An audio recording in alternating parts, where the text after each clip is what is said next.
जर तुमचे मन अस्थिर असेल तर स्वामी समर्थांच्या उपायांमुळे ते ठाम होऊ शकते.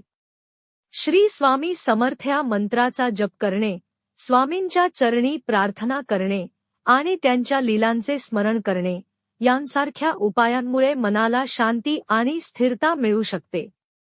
स्वामी समर्थांनी सांगितलेले उपाय मंत्र जप.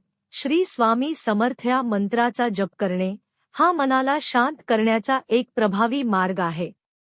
किमान 108 वेळा जप करावा. प्रार्थना.